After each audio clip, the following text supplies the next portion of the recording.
Local business is hoping we have turned the corner as San Diego re-enters the red tier, the changes that's bringing across the county. A year after it was forced to shut down, we're now learning when Disneyland will welcome back a limited number of guests. And an ABC News exclusive interview with the president as his administration responds to an influx of migrants at the border. ABC 10 News at 11 starts now. ABC 10 News at 11 starts now. So good to have you with us this midday. I'm Jim Patton, and I'm joined remotely by my co-anchor Virginia Cha and 10 News meteorologist Megan Perry. Great to see you both, and we'll be with you very shortly.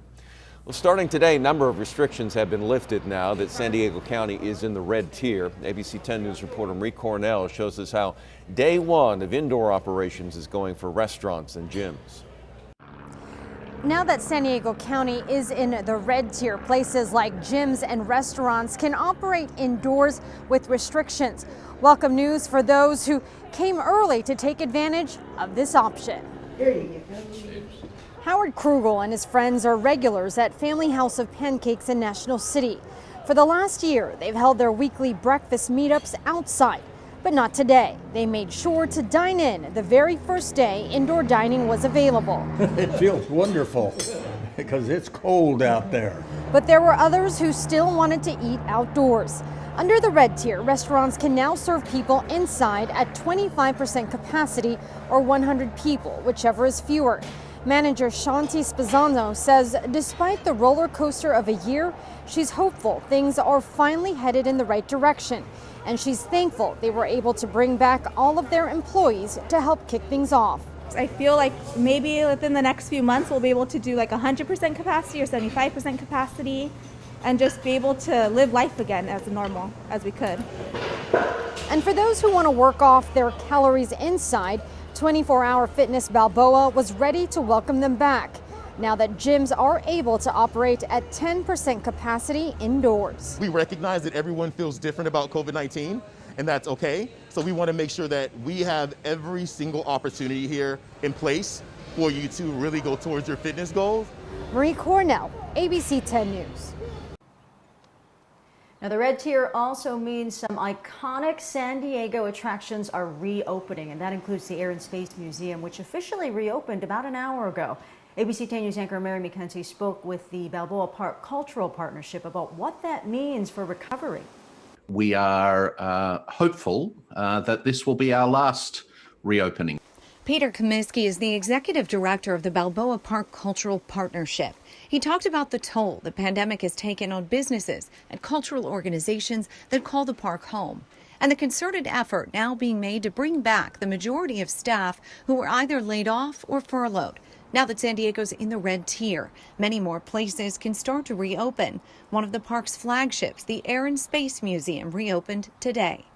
While many of the outdoor attractions such as the Japanese Friendship Garden, the zoo, and Spanish Village have been open throughout much of the pandemic, the museum's reopening today and in the coming weeks anchor the hope of revitalization, both financial and emotional.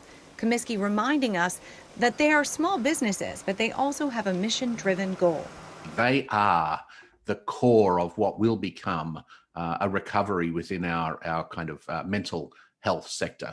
He added that there needs to be support for these organizations going forward. Many have stretched creatively into new virtual spaces, reaching in some cases much broader audiences. With that said, nothing replaces the experience of people coming to a museum in Balboa Park. The website culturalpartnership.org is the landing page for all reopenings and updates, including safety information and the happenings now and in the future of Balboa Park. Mary McKenzie, ABC 10 News. And to our north, we are now learning when Disneyland will reopen for the first time in a year. The park CEO says Disneyland and California Adventure will welcome visitors starting April 30th. The parks are allowed to reopen next month. With changes, they'll only be allowed to have 15% capacity until Orange County moves into a less restrictive tier. For now, only Californians are allowed. And the Orange County Register reporting earlier this week that Disneyland and California Adventure have installed 1,000 hand sanitizing stations and 2,000 plexiglass dividers. Jim? Virginia this morning, President Biden sitting down for an exclusive interview with ABC News comes as he hits the road to promote the latest pandemic relief bill and as he faces questions over the administration's response to a surge at the Mexican border. ABC's Alex Perche has more. President Biden fresh off the first stop on his Help Is Here tour in Pennsylvania to pitch Americans on his $1.9 trillion COVID relief law, speaking exclusively with ABC's George Stephanopoulos. First, on his vaccine goals. The president says he wants every American adult eligible for a vaccine by May 1st and has circled July 4th as a date for Americans to be able to safely gather in small groups. Well, first of all, I won't even be able to meet the July 4th deadline unless people listen, wear masks, wash their hands, and socially distance, because not everyone by July 4th will have been vaccinated. And this sort of macho thing about, I'm not going to get the vaccine, I have a right as an American, my freedom to not do it. Well, why don't you be a patriot? Protect other people.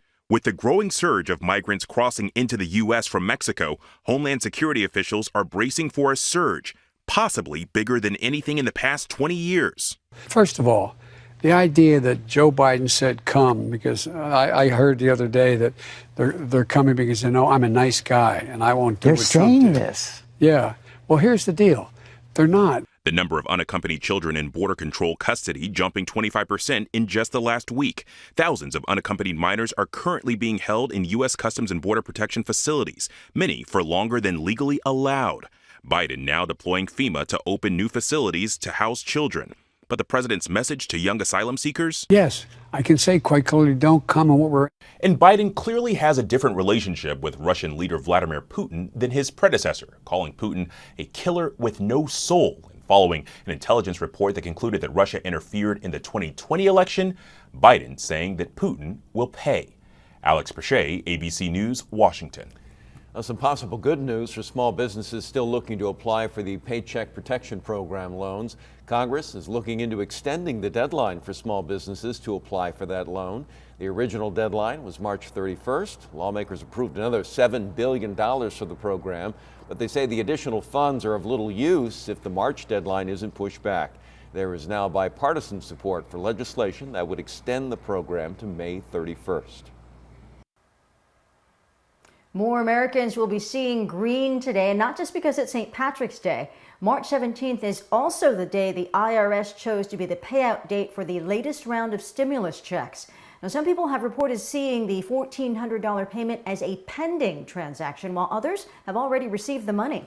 Organizations such as Chime, which is an online banking service, have already made those funds available to customers. Today is the day when funds will transfer from the government to banks and credit unions. And those institutions then have a set amount of time to make the money available to customers. Well, advocates are calling on local officials to address the homeless crisis in our city. A group says the city has misused emergency federal funds by not focusing on initiatives to help San Diegans at risk of homelessness. They are gathering for a news conference downtown this afternoon.